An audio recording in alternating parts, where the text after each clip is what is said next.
پہنچا رہا ہوتا ہے. اس لیے رات کو جب بچہ سوئے تو اس کا منہ بالکل صاف ستھرا ہونا چاہیے. اسی طرح بالوں کی صفائی. بعض بچے اپنے بال کٹوانے میں سستی کرتے ہیں، بعض بچیاں اپنے بالوں کو صاف رکھنے میں سستی کرتی ہیں. اگر بیٹی ہے تو اس کو سمجھانا کہ وہ بالوں کو کیسے دھوئے، صابن استعمال کرے، ورنہ تو سر کے اندر جوئیں ہی پڑی رہتی ہیں. اسی طرح ناخن کی صفائی، کہ لڑکا ہے تو اس کو سمجھائیں کہ ہر جمعہ کے دن اپنے ناخن کو کاٹے، یہ سنت ہے. ویسے بھی ناخن کٹوانا سنن المرسلین ہے. اور بچیوں کو بھی سمجھائیں. بعض بچیاں ناخن بڑھانے کے شوق میں اپنے ناخن ایسے رکھ لیتی ہیں کہ ان کے اندر گند آ جاتا ہے.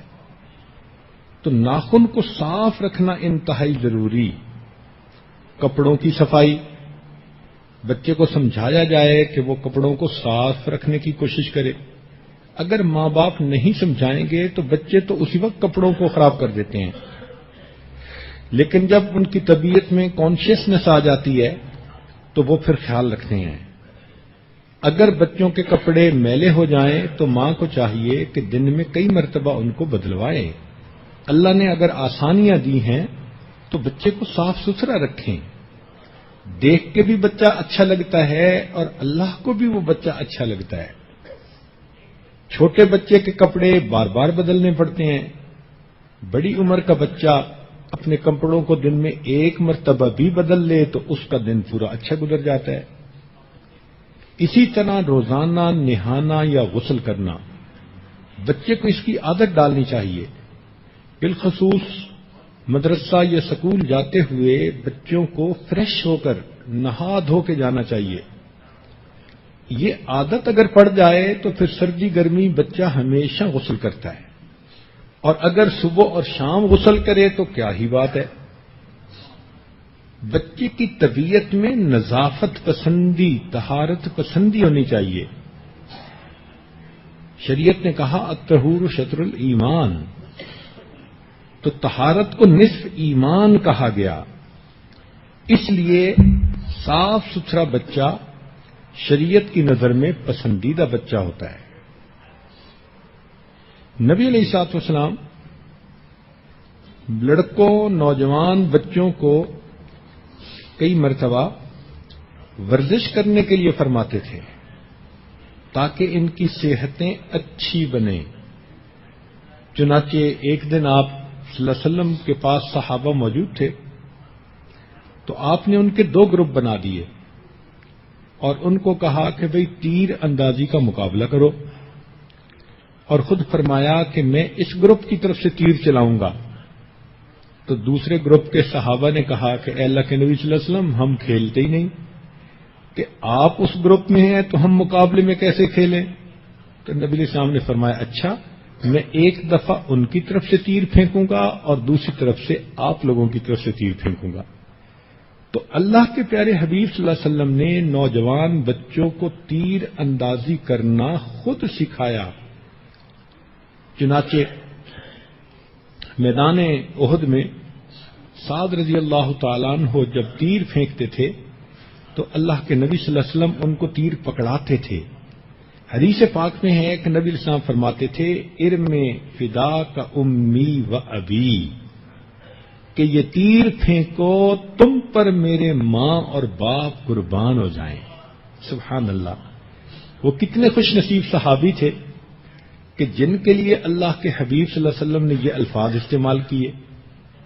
تو معلوم ہوا کہ شریعت انسان کو صحت مند دیکھنا چاہتی ہے اور اپنے دفاع کی صلاحیت اس کے اندر پیدا ہونی چاہیے.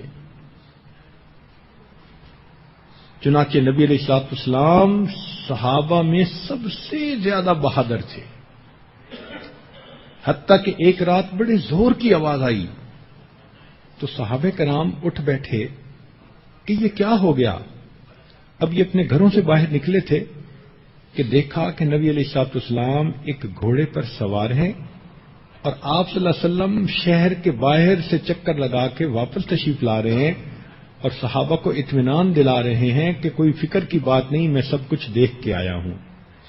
عام طور پر تو یہ دیکھا گیا کہ جن کے پاس یہ مقام ہوتا ہے وہ ایک جگہ سے دوسری جگہ اٹھ کے نہیں جاتے، مگر اللہ کے نبی صلی اللہ علیہ وسلم بہادر تھے، بہادری کو پسند فرماتے تھے۔ تو دیکھو صحابہ ابھی گھروں سے ہی نہیں نکلے اور اللہ کے نبی صلی اللہ علیہ وسلم اکیلے رات کے اندھیرے میں چکر لگا کے بھی واپس آ گئے۔ ایک صحابی کے بارے میں آتا ہے کہ وہ پہلوان تھے، مدینہ طیبہ آئے تو مدینہ طیبہ کے کنارے پر نبی علیہ السلام سے ملاقات ہو گئی۔ اس نے پوچھا کہ آپ کون؟ فرمایا میں اللہ کا نبی۔ اس نے کہا جی میں تو ہوں پہلوان، اور اگر آپ میرے ساتھ کشتی کریں اور مجھے پچھاڑ لیں تو پھر میں ایمان لے آؤں گا۔ اللہ کے حبیب صلی اللہ علیہ وسلم تیار ہو گئے۔ حدیث مبارکہ میں آتا ہے کہ نبی علیہ السلام نے اس سے کشتی فرمائی اور اس کو چت نیچے لٹا دیا۔ تو صحت تھی نا، ہمت تھی، طاقت تھی، قوت تھی، تب یہ ایسا ممکن ہوا۔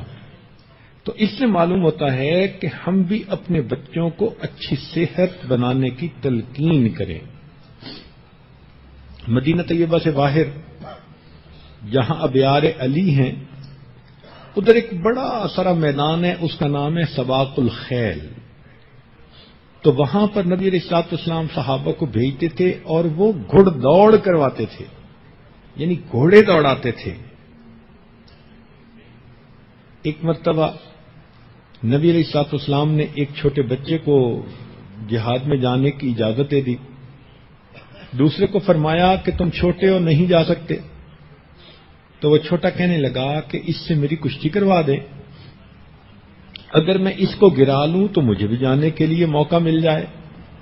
تو نبی علیہ الصلوۃ والسلام نے دونوں کی کشتی کروائی، اور واقعی چھوٹے نے بڑے کو گرا دیا تو اللہ کے حبیب صلی اللہ علیہ وسلم نے چھوٹے کو بھی ساتھ جانے کی اجازت مرحمت فرما دی۔ تو یہاں سے معلوم ہوتا ہے کہ صحابہ رضی اللہ عنہم کے جو بچے تھے وہ بھی ماشاءاللہ ایسی ورزشیں کرتے رہتے تھے جس سے کہ جسمانی صحت انسان کی اچھی ہو۔ اور دیکھیے حدیث مبارکہ میں آتا ہے کہ نبی علیہ الصلوۃ والسلام جب حضرت عباس عنہ کے گھر تشریف لاتے تو ان کے 3 بیٹے عبداللہ، عبید اللہ اور کثیر، ان تینوں کو ایک لائن میں کھڑا کر دیتے اور دور بیٹھ کر اپنے ہاتھ پھیلا کر فرماتے کہ تم میں سے کون